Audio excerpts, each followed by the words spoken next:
Oye, gracias por la presentación. Estoy muy contento también de esta invitación, de poder estar con ustedes. Y no tengas miedo.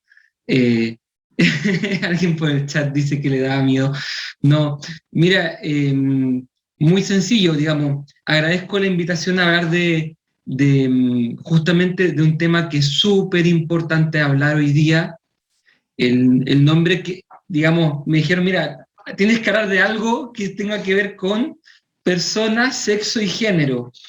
Y, y claro, yo estoy súper metido en esos temas, yo especialmente como psicólogo, eh, también, bueno, como doctor en humanidades, me ha tocado estudiar mucho el tema desde varias aristas y me costó decidirme por qué tema abordar, porque hay tanto que hablar: diversidad sexual, transexualismo, disforia de género, teorías de género, feminismo, igualdad de género, apertura. eh, Hay tanto de lo que se podría hablar. eh, Homofobia, transfobia, discriminación. Hay tantos temas que se pueden tocar. Eh, Se me costó decidirme, eh, y lo que yo les voy a proponer hoy día es que hagamos un caminito juntos. Yo no quiero hablar como así como pontificando, porque tampoco, digamos, soy psicólogo, estoy dedicado mucho al tema, pero no por eso, digamos, yo tengo la verdad de la vida. Digamos, estos son temáticas en las que uno va eh, como psicólogo creciendo, creciendo con cada paciente, creciendo con cada experiencia, con cada cosa que uno también va escuchando. Eh, También desde la dimensión de la fe, uno se va alimentando de la palabra, uno va escuchando lo que los distintos papas han ido hablando sobre la sexualidad, la familia, el tema del género, y uno como que se va nutriendo. Entonces yo eh, les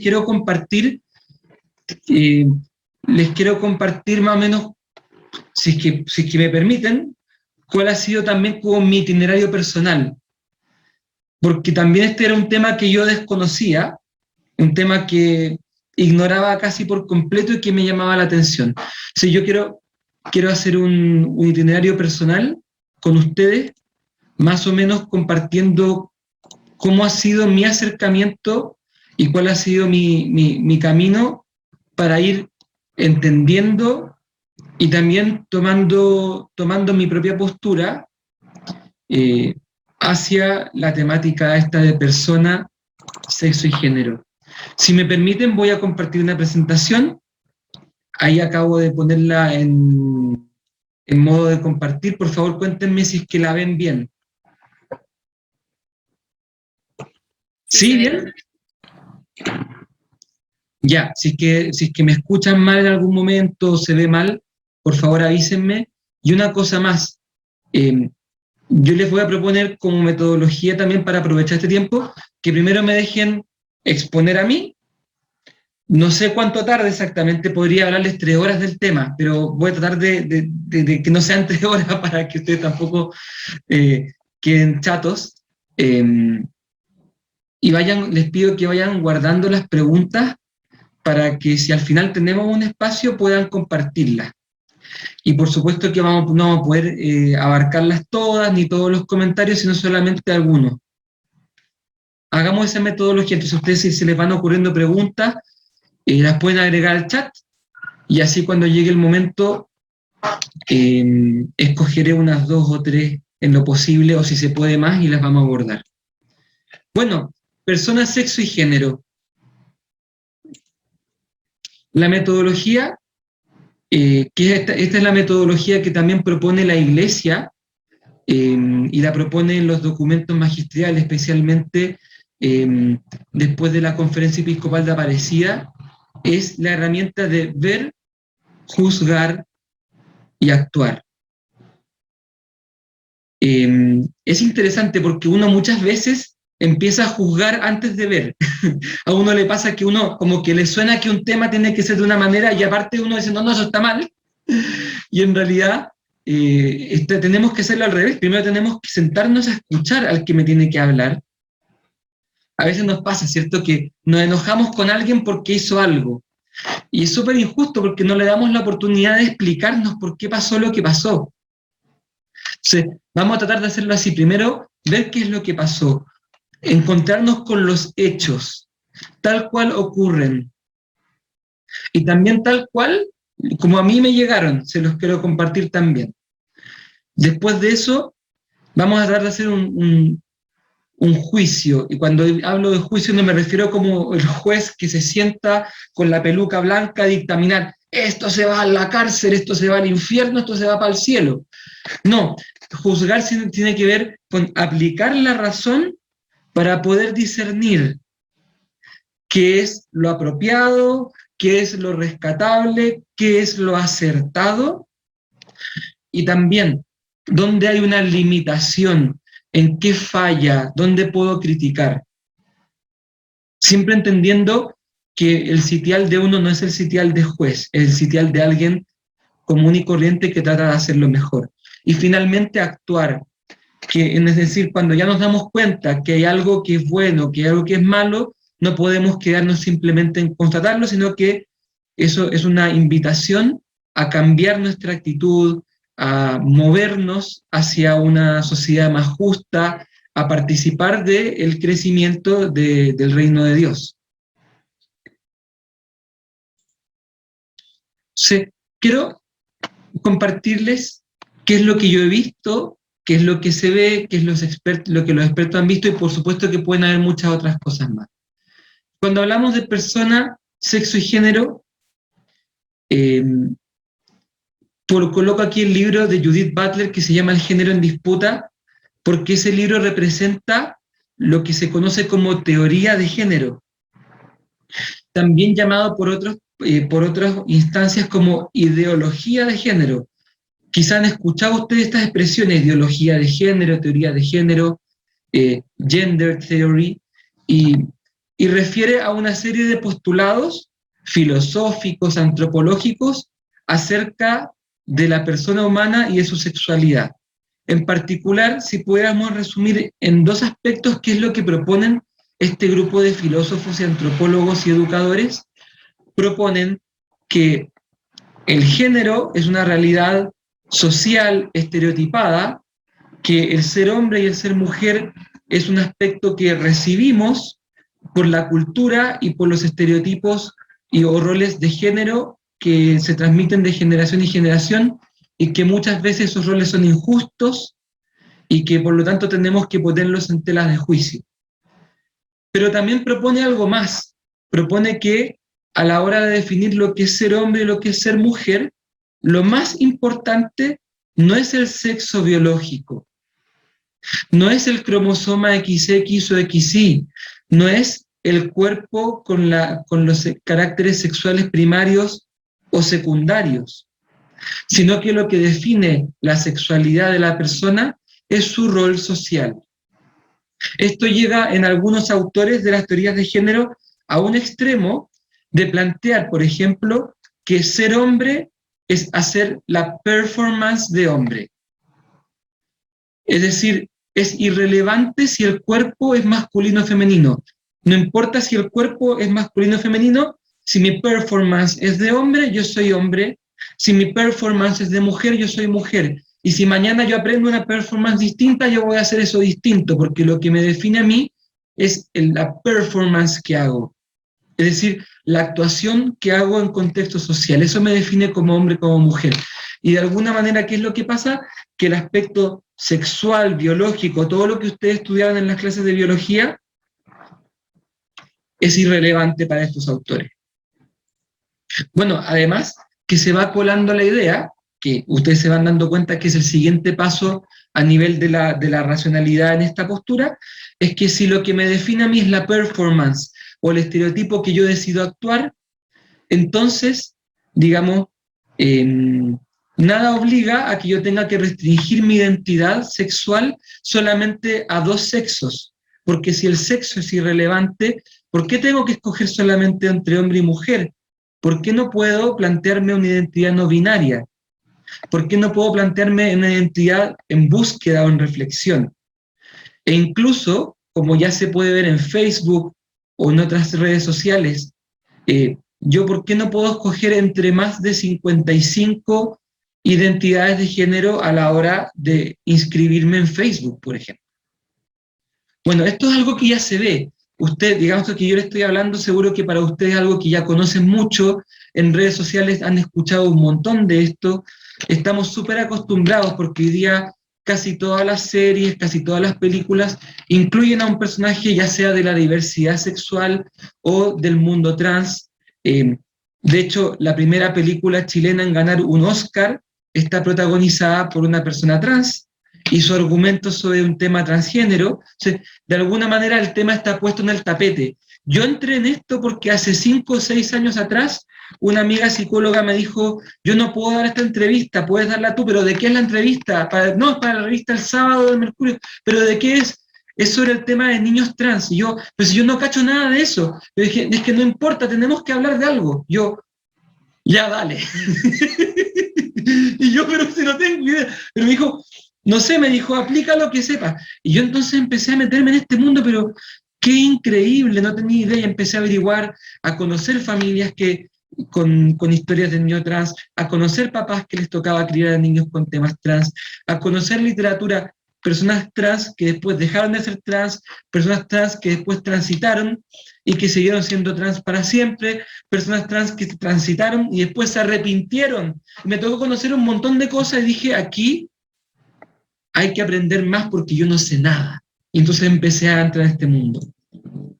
Y me di cuenta, digamos, que más allá de las teorías, porque yo les acabo de dar primero de las teorías de género, más allá del mundo de las ideas, la filosofía, las teorías, había un montón de gente hablando de esto, entrevistas en la tele, en la revista, incluso esa que participé yo, donde familias empiezan a contar cómo ha sido para ellos criar a sus niños que desde muy chicos muestran rasgos que son del otro sexo y lo difícil que ha sido para ellos, pero finalmente su decisión. Bueno, hay mucho de esto ya en la literatura inglesa en Estados Unidos hace mucho rato. De alguna manera lo que vemos que pasa en Chile hoy día pasó 10 años atrás en Estados Unidos y en Inglaterra. Entonces estamos frente a un fenómeno cada vez más visible.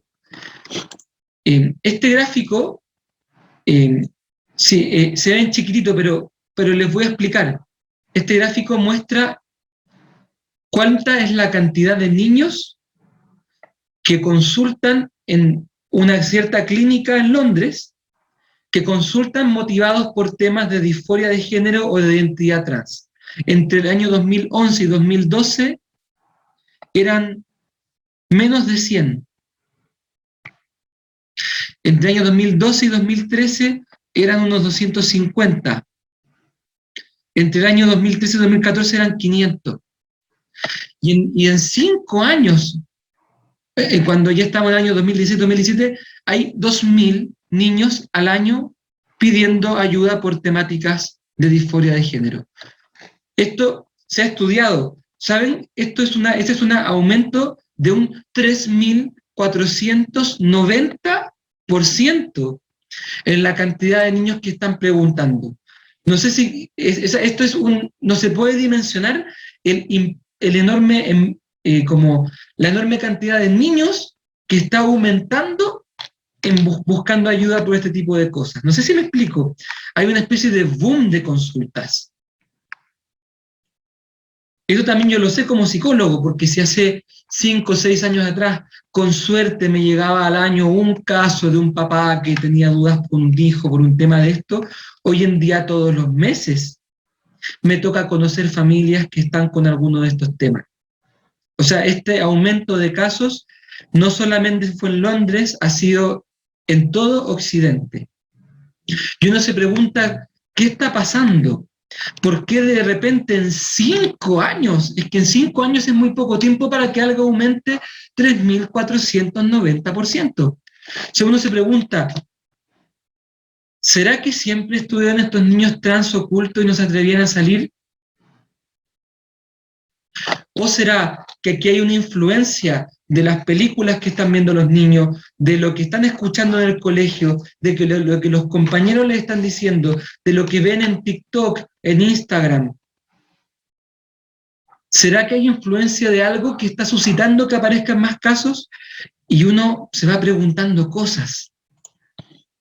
Bueno, por supuesto también uno se va dando cuenta, en medida que entra a este mundo, de que las personas que se definen a sí mismas como trans la pasan pésimo, y no diría que exclusivamente, pero en mucha medida la pasan pésimo porque son discriminados, rechazados, marginados. Es lo que se llama discriminación arbitraria.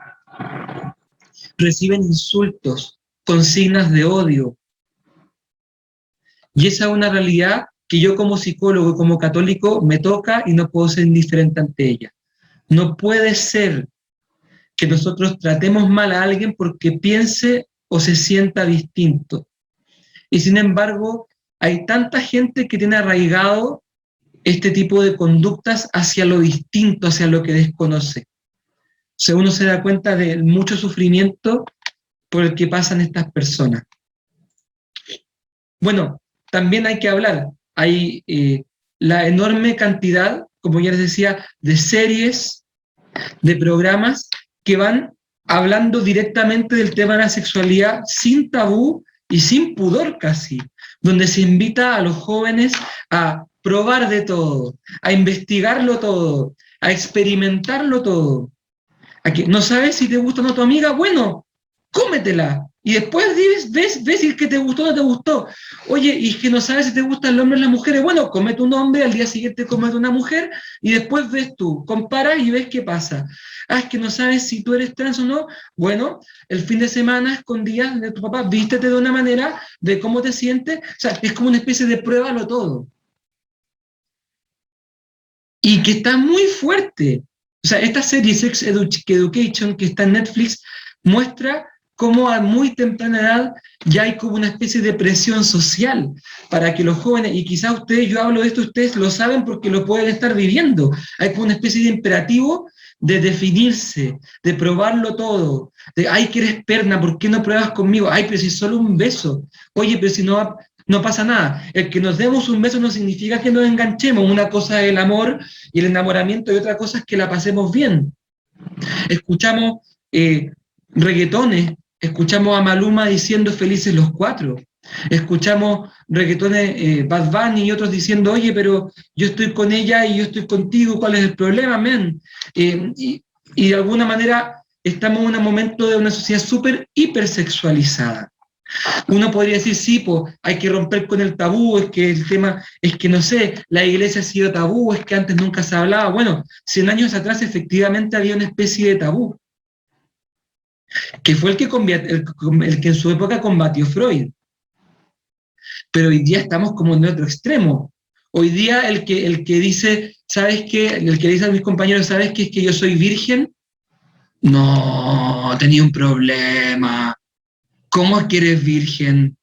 O alguien que dice es que yo quiero llegar virgen al matrimonio. No, es que estáis pasada monja, es que pucha querís conservadora, es que pucha quería anticuado.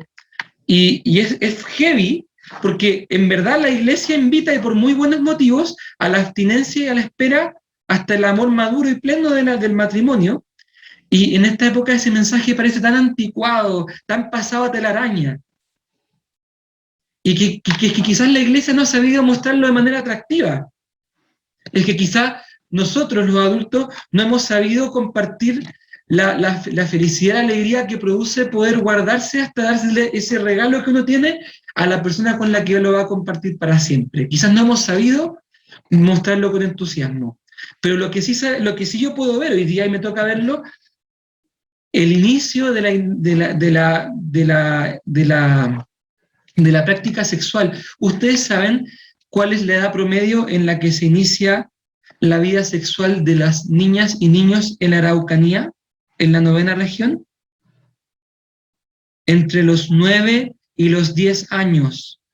Plop, plop. entre los 9 y los 10 años ya están en promedio iniciándose.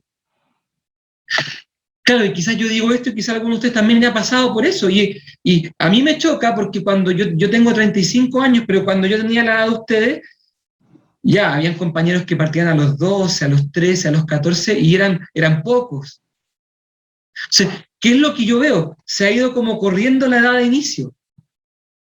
¿Y por qué se corre la edad de inicio? ¿Acaso la naturaleza humana no sigue siendo la misma? ¿Será que la cultura está influyendo? ¿Que los reggaetones, las redes sociales nos están invitando a adelantarnos de etapa? Bueno, son cosas que yo voy viendo y que me voy preguntando.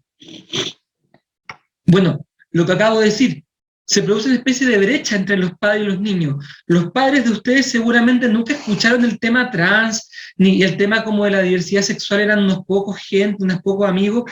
Para ustedes seguramente un tema como de todos los días, súper común. Entonces hay como una especie de brecha que se forma entre padres y niños, en que los padres no entienden a los hijos, y los hijos encuentran que los padres son todos pasados de la araña. Entonces, no hay una posibilidad de entendimiento, y resulta que muchos de los jóvenes, como ustedes o los niños, aprenden de sexualidad ¿dónde? ¿Los papás les enseñan? ¿Los papás le hablan de sexualidad? No, la mayoría aprenden por los compañeros, por el libro de clases, por la profesora de biología o simplemente ya por internet. Esto es muy heavy. Y bueno, y agrego que, digamos, que todo esto ha ido ganando mucha visibilidad, cada vez hay más debate público, personas que quieren cambiar las leyes ya se han ido cambiando. En 2008 se aprobó la ley de identidad de género en Chile, donde ya se le da acceso a las personas trans a ser reconocidas en el carnet como hombres o como mujeres según cómo se sientan, buscando la no discriminación. Y van apareciendo más gente diciendo que esto es normal, es que todos deberían probarlo, es que esto está bien siempre, es que si un niño se sienta así hay que apoyarlo siempre, y uno se va preguntando, ¿será lo mismo que un adulto decida transitar y volverse mujer a que un niño de 8 o 10 años decida hacer eso? ¿Será que el niño tiene las mismas capacidades cognitivas y emocionales para tomar una decisión tan grande y tan heavy? Y uno se pregunta, como psicólogo, y dice, ¿qué dirá la psicología? Y uno como que, no sé, esto es más o menos lo que a mí me tocó ver y lo que a mí como que me impactó, me llamó la atención. Dije, aquí, yo como psicólogo no puedo quedarme al margen y tengo que empezar a estudiar. Esto es más o menos lo que a mí me tocó ver. Y lo que a mí como que me tocó también, dije, y yo como psicólogo y como creyente, ¿qué tengo que decir frente a esto?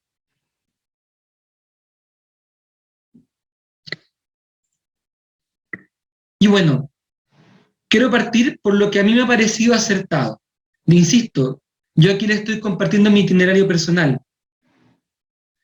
que entiendo que en muchos sentidos puede calzar con lo que también la Iglesia propone. Hay un documento maravilloso que se llama Varón y Mujer los creó, que apareció hace 2 años y que el que quiera profundizar más se lo recomiendo absolutamente. Varón y Mujer los creó. Está en español, si tú buscas en Google Varón y Mujer los creó, es como de las primeras búsquedas y habla muy bien sobre esta temática y también sigue este esquema de ver, juzgar y actuar. Bueno, ¿qué aciertos y qué aspectos tenemos que rescatar de todo esto? Y tenemos que saber, digamos, porque tenemos que saber cómo discernir. ¿Y qué significa discernir? Discernir significa agarrar un colador, moverlo de manera que se distinga lo que es la pepita de oro de lo que es el barro. Bueno, no está la pepita de oro en todo esto. ¿Qué es lo que tenemos que hacernos cargo? ¿Qué es lo que tenemos que salvar y rescatar y apoyar? Y aquí les comparto lo que yo he visto. Bueno, primero que todo este tema del gender, la identidad de género, la igualdad de género y todo esto, ha puesto en el tapete las tremendas e injustas diferencias por las que pasan las mujeres especialmente.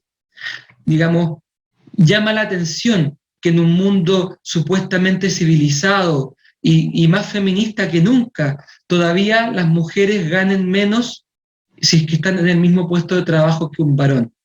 que todavía haya empresas que discriminan porque las mujeres pueden quedar embarazadas, que todavía en algunos casos a la mujer se le trate como ciudadano de segunda categoría y que todavía quede gente que discrimina a la mujer por ser mujer, pensando que porque es mujer va a ser más débil o va a ser más tonta o va a ser menos inteligente o cualquiera de esas cosas.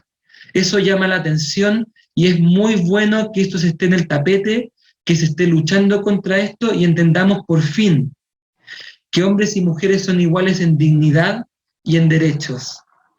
Y que todavía hay deudas que como sociedad tenemos que saldar con las mujeres.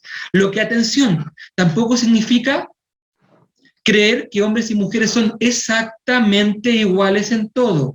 De hecho, simplemente para poner en el tapete, porque este es un tema que yo sé que es polémico, solamente como botón de muestra, hace 10 años ya existen revistas científicas especializadas en lo que se llama dimorfismo sexual del cerebro. ¿Qué significa eso? Que se ha estudiado que el cerebro es distinto cuando es de un hombre a cuando es de una mujer. Por supuesto que no es enteramente distinto, pero hay regiones del cerebro que funcionan distintas en las mujeres que en los hombres. Y por supuesto que eso puede explicar por qué las mujeres, no digo que todas, pero en general, tiendan más a algunas cosas y los hombres en general, no todos, sino que en la mayoría, tiendan más a otras y que en cierto modo no todo sea estrictamente cultural. No estoy diciendo que todas las diferencias culturales se tengan que justificar, pero sí estoy diciendo que hombres y mujeres somos físicamente distintos, biológica, hormonal y neuronalmente distintos, y eso obviamente que marca nuestras conductas, nuestros intereses.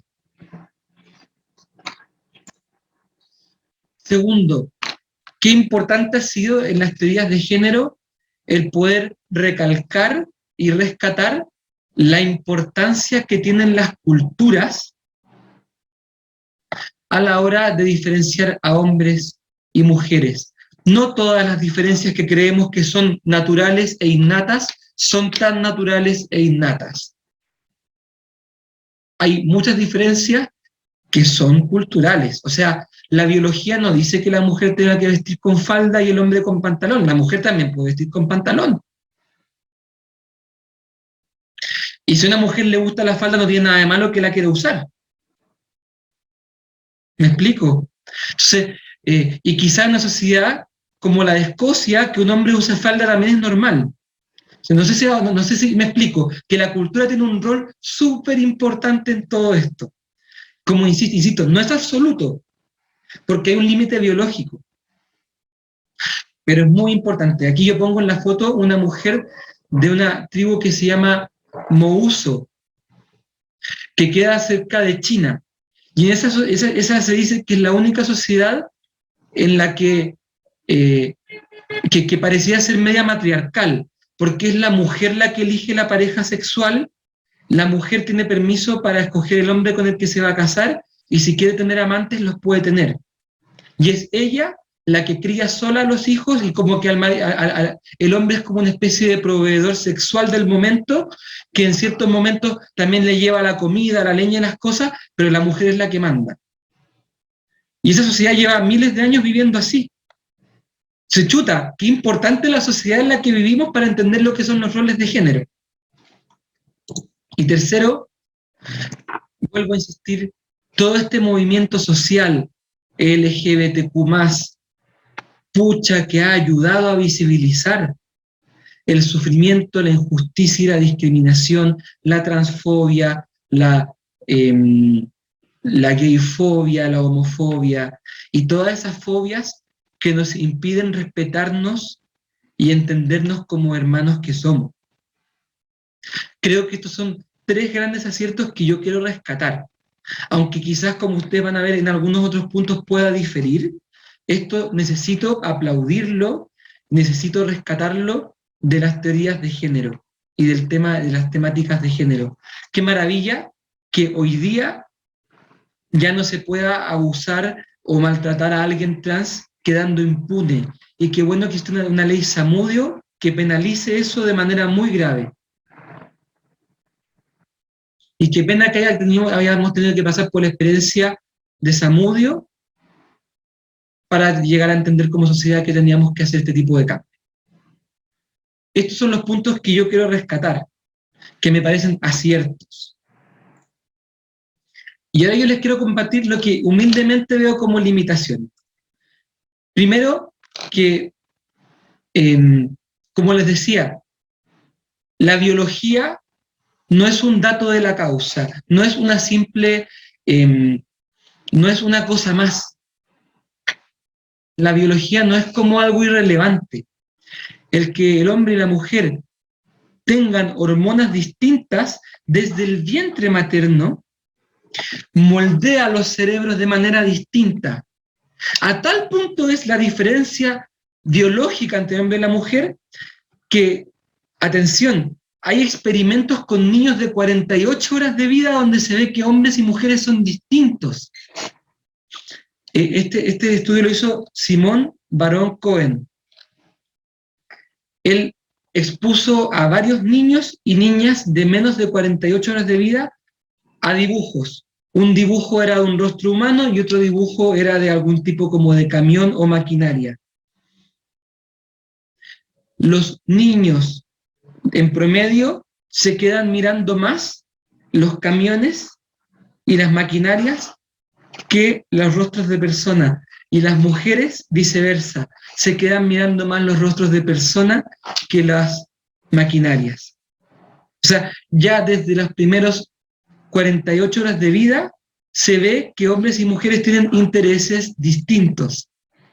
Es impactante porque uno podría decir, ya, pero es que, por ejemplo, yo estudié psicología y en psicología 3/4 de las estudiantes son mujeres, es una carrera femenina. Entonces uno podría decir, ves que hombres y mujeres son distintos porque psicología estudia más mujeres y en ingeniería más hombres. Pero alguien podría levantar la mano, pero eso está súper moldeado por las estructuras sociales y por los estereotipos de género. Te lo concedo, es súper difícil de discernir ahí qué es naturaleza y qué es cultura. Pero cuando entramos a un experimento con un niño de 48 horas no podemos pensar que es cultura. Estamos obligados a reconocer que la biología tiene un rol. Y las teorías de género pretenden decir que el sexo biológico es un dato poco relevante y que no influye en la construcción de la identidad. Y eso no es cierto. Y eso no es cierto porque también se sabe que, por ejemplo, la presencia de la hormona testosterona en el varón y la ausencia en la mujer también marcan una diferencia en el estilo de juego de los niños más pequeños. Y por eso es que mujeres expuestas a grandes niveles de testosterona tienen un estilo de juego cuando tienen como 1 o 2 años más parecido al estilo de juego de los hombres, y los hombres de 1 o 2 años con poca testosterona van a jugar más parecido a cómo juegan las mujeres. Entonces, lo que quiero decir aquí, ni todo es cultura, ni todo es biología.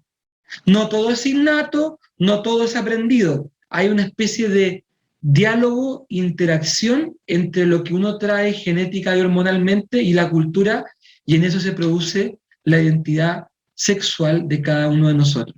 Y por supuesto que en eso influye si eres hombre o mujer, biológicamente hablando, y también influye cuáles son los estereotipos de género que están en tu país, en tu cultura. Segundo, nosotros nos damos cuenta que hay algunas experiencias negativas en nuestra vida que nos achacan, que nos hacen sentir inseguros o inseguras como hombre o como mujer.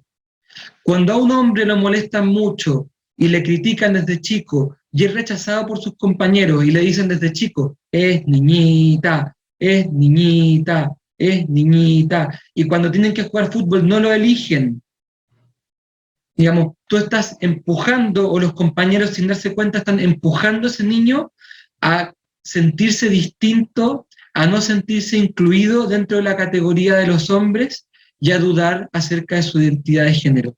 Con eso quiero decir que, no digo que en todos, por favor, no me malinterpreten, pero que en muchos casos, las personas que no se identifican con su sexo biológico y que tienen dudas de su identidad sexual, puede ser que se deba a eso a algún tipo de mala experiencia vivida en el colegio o algún tipo de disposición biológica temperamental que le predispone a ser percibido por sus compañeros como más femenino o como una mujer más masculina, y por lo tanto es rechazada por el resto de las compañeras que son más femeninas, y por lo tanto hace que se sienta distinto. Y si esto le sumas tú, un papá o una mamá ausente, o por ejemplo en el caso de un niño, un papá que es violento, maltratador, y el niño va a decir en su interior inconscientemente, yo ni acá quiero ser como mi papá. ¿Por qué voy a querer ser hombre como mi papá si los hombres son violentos, maltratadores, nunca están en la casa? No sé si me explico. Lo que quiero decir es que en algunos casos, no en todos, los problemas de identidad sexual pueden deberse a algún tipo de obstáculo en el desarrollo, alguna confusión por alguna mala experiencia, con alguna dificultad en la familia, con los compañeros u otra cosa. Con eso no quiero decir, por favor, no me malinterpreten, que todas las personas trans sean trans porque están traumadas o algo así. No quiero decir eso. Pero sí que quizás muchas sí. Y por lo tanto, cuando nos encontramos delante de una persona que está atravesando esta dificultad, y digo dificultad porque puede ser que esté sufriendo mucho, con mucha duda, con mucha ansiedad, eh, incluso con deseos de quitarse la vida, tenemos que apoyarla, tenemos que acogerla, sin duda, pero también tenemos que invitarle, digamos, pienso yo, eh, junto con esa acogida quizá, invitarle a reflexionar. Y el que uno puede invitar a alguien a reflexionar no significa que sea transfóbico u homofóbico, porque en definitiva, digamos, yo tengo amigos y amigas que son trans, tengo amigos y amigas que son de la diversidad sexual, que son gay, que son lesbianas, y ellos jamás me han escuchado alguna palabra de odio o de discriminación, digamos. Y lo sé porque me importa que se sientan bien, porque también yo me quiero sentir bien y yo quiero que construyamos una sociedad en donde todos nos sintamos bien. Pero cuando un menor de edad, un compañero de 14, 15 años o más chico está pasando por estas dudas, es razonable pensar que también puede ser una etapa. Y la literatura científica dice que muchos niños o niñas pasan por etapas de confusión, pero que son solo etapas. De nuevo, no quiero decir que todos, pueden haber algunos que les pase esto y no sea una etapa, sea para siempre. Pero por lo mismo, es bueno la invitación al discernimiento, a reflexionar y ojalá a la espera, porque cualquier decisión apresurada en esta área es una decisión que te va a marcar para siempre. Y lamentablemente, voy a introducir otro tema aquí, cada vez son más las personas que deciden transitar, que deciden pedir en la familia, en el colegio, ser reconocidas según la identidad de género.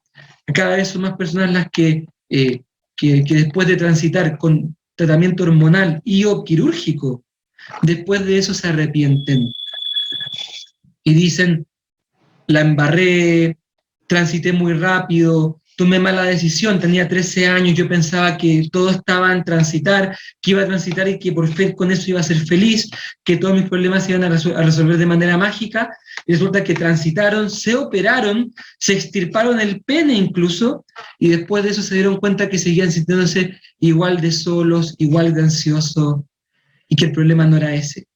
Y con mucho dolor deciden volver a ser hombres, pero ahora sin pene.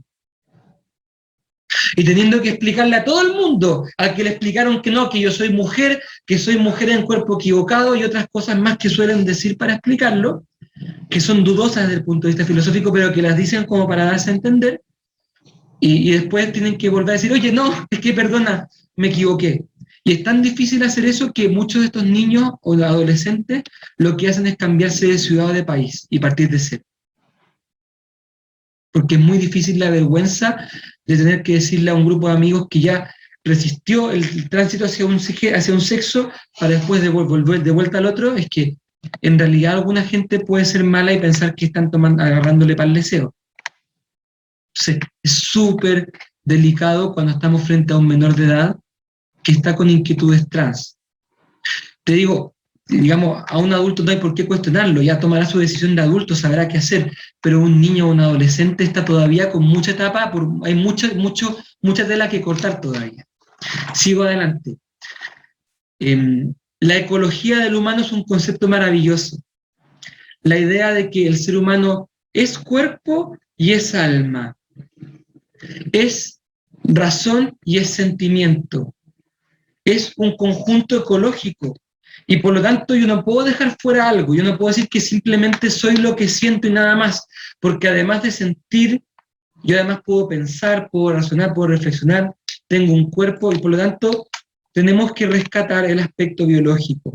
Las teorías de género solamente se hacen cargo de la sensación psicológica y de los estereotipos de género, y en buena hora que se hagan cargo de ello. El problema que a mi gusto tienen es que menosprecian o dejan de lado el aspecto biológico. No les importa los cromosomas ni las hormonas. Y finalmente, quiero llamar la atención acá acerca del asunto de los menores de edad. A mí me preocupa mucho como psicólogo, a mí no me preocupa, atención, que los adultos escuchen las teorías de género, las estudien, las debatan, haya diferencias, porque es maravilloso. Es maravilloso que en el ámbito universitario, por ejemplo, se puedan debatir todas las ideas, que no hayan ideas prohibidas, que podamos debatir de todo, que no existan tabús. Lo delicado es cuando estas ideas, como la idea de que uno puede ser mujer si es que así lo quiere y lo empieza a practicar, o la idea de que no son dos sexos, sino que son 55 géneros. Cuando esas ideas llegan a los niños de kinder básico, de kinder, por ejemplo, ellos no están cerebralmente y cognitivamente preparados para recibirlas y se confunden enteros. Me van a decir, es que está exagerando usted, ¿por qué? ¿Quién está llevando estas ideas a kinder? No estoy exagerando. Hay educadores de párvulo que están ya estableciendo que los niños deberían ser educados desde pre-kinder en teorías de género y en identidades no binarias. De manera que ya desde los 3 o 4 años los niños duden acerca de si son hombres o mujeres. Atención, una cosa es que uno como adulto lo dude y pueda tener pensamiento crítico, pero a los 3 o 4 años no tienes pensamiento crítico para nada. Tampoco a los 7 u 8 años. A mí me preocupa no que existan estas ideas, porque me parece fantástico que existan las teorías de género y que se puedan debatir y todas las cosas que hemos rescatado de ellas. Lo delicado es que estas ideas llegan cada vez más a los menores de edad y cuando llegan a sus cabezas todavía no están suficientemente formadas con los criterios como para poder pensar esto y muchas veces se comen todo el combo. No sé si me explico. O sea, este ejercicio que estoy haciendo yo y que lo hago como un tipo de 35 años, de rescatar las pepitas de oro y de ver lo que me parece que no es pepita de oro, digamos, no lo puede hacer bien un niño de 10 años. Y sin embargo, el niño de 10 años quizás está más expuesto que yo hoy día a las teorías de género. Y eso me preocupa. Quiero leerles algunos pronunciamientos de los papas, porque, digamos, en el contexto de que estamos en una escuela de líderes católicos, me parece importante que ustedes sepan que la Iglesia Católica sí ha dicho sobre esto. Leámoslo juntos. Esto está en la encíclica Amoris Laetitia que escribió el propio Papa Francisco, que siendo un Papa católico es muy abierto a temas de diversidad sexual, muy abierto a acoger, a entender. Miren lo que dice él. Otro desafío surge de las diversas formas de una ideología genéricamente llamada gender, que niega la diferencia y reciprocidad natural del hombre y mujer. Esta presenta una sociedad sin diferencias de sexo, o sea, hombres y mujeres sin diferencias, y vacía el fundamento antropológico de la familia.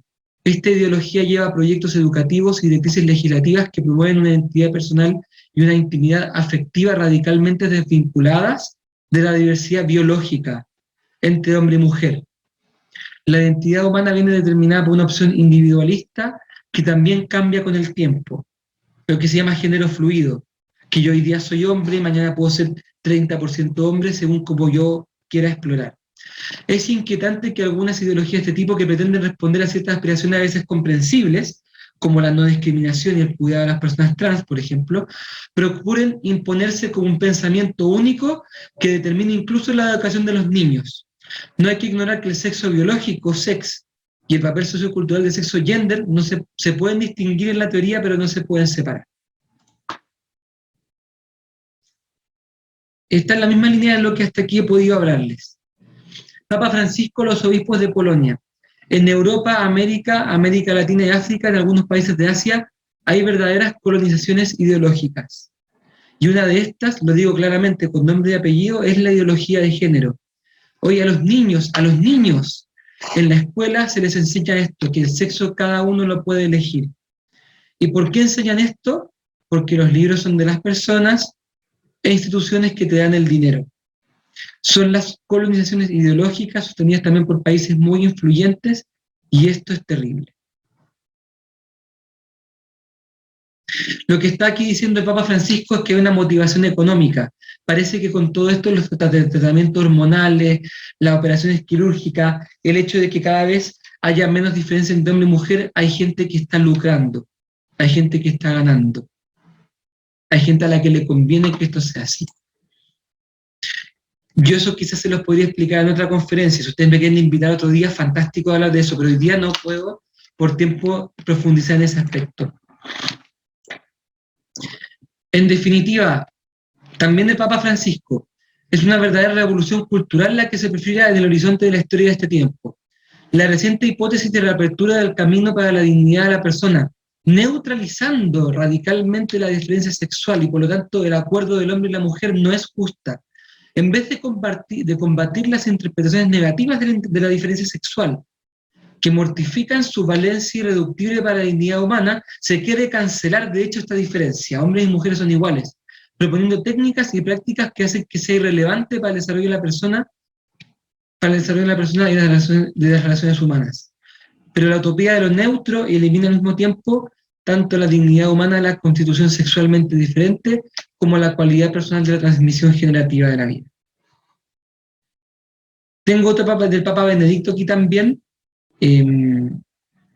La importancia de la ecología es hoy indiscutible. Debemos escuchar el lenguaje de la naturaleza y responder a él coherentemente. Sin embargo, quisiera afrontar seriamente un punto que me parece se ha olvidado tanto hoy como ayer. Hay también una ecología del hombre. También el hombre posee una naturaleza que él debe respetar y que no puede manipular a su antojo. Fíjense lo que dice el Papa. Hay mucha gente que está hablando hoy día de la ecología, de rescatar a los animales, salvar a las ballenas, los hábitats, salvar los bosques, el Amazonas, respetar su naturaleza, pero te dice también, Papa, también el hombre tiene su naturaleza. También hay que respetar al hombre y a la mujer según su forma de ser, no solamente los árboles, las aves y las ballenas. El hombre no es solamente una libertad que él se crea por sí solo. El hombre no se crea a sí mismo. Es espíritu y voluntad, pero también naturaleza. Y su voluntad es justa cuando él respeta la naturaleza, la escucha y cuando acepta lo que es, y admite que no se ha creado a sí mismo. Y así solo de esta manera se realiza la verdadera libertad humana. En fin, pasemos ahora a actuar. Y aquí también les comparto qué es lo que yo veo, y quizás ustedes ven más cosas, ¿eh? Insisto en el punto, respetar, dialogar, la dignidad de toda persona, sin importar si es o no es trans, si tiene dudas o no tiene dudas, si es niño, niña, si es que se define como niñe, da lo mismo. Toda persona debe ser recibida, bien acogida, bien tratada. Y tenemos que oponernos a cualquier persona, por muy católica que se vea, que ejerza algún tipo de discriminación arbitraria, que diga que esta persona no puede hacer esto bien porque es trans, o no puede... No, todo eso tenemos que cuidarlo, porque las personas, sean o no sean trans, sean o no sean homosexuales, bisexuales, pansexuales, son personas dignas de todo trato, aunque nosotros podamos pensar que están equivocados, que quizás lo que les pasa se debe a algo que les pasó, no importa. Nosotros no somos quien para andar pontificando, tenemos que acoger y bien tratar. Segundo, invitarles a que ustedes tengan una actitud crítica y reflexiva, que no se compren todo el combo del McDonald's, que si ustedes quieren comerse las papas fritas no les vendan también la hamburguesa y la bebida y se la tengan que tomar todo, y además la cajita feliz, que ustedes puedan ser capaces de tener una postura reflexiva. A ver, déjame escucharte mejor. Ya, tú dices que hombres y mujeres, digamos que se puede escoger ser mujer. Explícame eso bien. Explícame en qué te basas, de dónde viene. Oye, y cuando dice eso, ¿qué pasa con la biología? ¿Y qué pasa con la testosterona? O sea, les invito a que ustedes tengan una postura crítica. Así como yo les pido que ustedes no se traguen mi conferencia sin crítica y que también sepan escucharme a mí discerniendo, también yo les pido y les invito a que a toda persona le escuchen con pensamiento crítico, que no se lo traguen todo tan rápido simplemente porque dijo un discurso muy emotivo. Y aquí, cuidado con esto, a mí me ha tocado muchas veces hablar en debates con personas trans al lado, entonces yo empiezo a hablar de argumentos científicos, literatura científica, y después la persona que está al lado mío da un speech sobre lo que él ha vivido, y es muy emocionante. Y la mayoría de la gente se deja llevar por el impacto emocional. Yo les invito a que ustedes acojan el impacto emocional, pero también mantengan un pensamiento crítico. No porque alguien haya vivido una desgracia, tienen que ustedes adherir a todo lo que esa persona pueda decir. No porque haya una persona trans que esté hablando de lo discriminada que fue y de lo mal que lo pasó, y a lo cual tenemos que oponernos, tenemos que entonces también aceptar que a los niños desde prekinder se les enseñe que todos pueden ser hombres o mujeres si es que así lo quieren. ¿Me explico el punto? O sea, acogida, pero pensamiento crítico, por favor. Y en ese sentido, les invito a mantenerse siempre en búsqueda. Cuando tengan alguna duda, busquen, investiguen. Si es que algo no les calza, averigüen más. Si es que algo no les calzó de lo que yo les estoy diciendo, escríbame un mail. Si es que algo no, si es que les causó duda lo de los estudios cerebrales, googleenlo. O sea, no se queden quietos con una postura parcial. Y estudien, fórmense. De manera que ustedes el día de mañana, cuando les toque tratar esto y tengan un amigo que está con dudas, le puedan decir a tu amigo, oye, yo te voy a bancar siempre. No importa si el día de mañana eres hombre o mujer, te voy a bancar. Pero si esto que te está pasando empezó hace poquito, te aconsejo que igual lo revises. No te apresures, no tomes decisiones tan rápidas que te pueden marcar para siempre. Y digo rápidas porque cada vez ocurre más que hay jóvenes de 14, 15 años que súbitamente se sienten hombres o mujeres y quieren transitar en menos de un año. Yo invitaría a la reflexión. No diría que no lo hagas. Tampoco diría, sí, hazlo mañana. Le diría, amigo, te banco, amigo, formémonos juntos, aprendamos de esto. Y en mi caso, y les comparto lo que me pasa a mí, frente a todo esto yo decidí actuar, yo decidí que quería meterme en el tema, que quería estudiarlo profundamente. Yo estoy investigando, si Dios quiere voy a hacer publicaciones científicas a partir del próximo año. Estoy muy dedicado a esto y acompañando a muchas personas con este enfoque que es sin discriminación, bancándolo todo, pero invitando a la reflexión. Y estoy muy dedicado en lo personal a eso, y esa también es mi forma de contribuir. Espero que le haya agradado lo que le he compartido, mi experiencia personal, lo que a mí me ha tocado ver, y por supuesto que tenemos un espacio un poco pequeño. Veo que hay muchos chats, no me había dado cuenta que habían tantos. Entonces, no sé, Elisa, si es que tú has visto dentro de los chats algunos temas que están más fuertes y todo.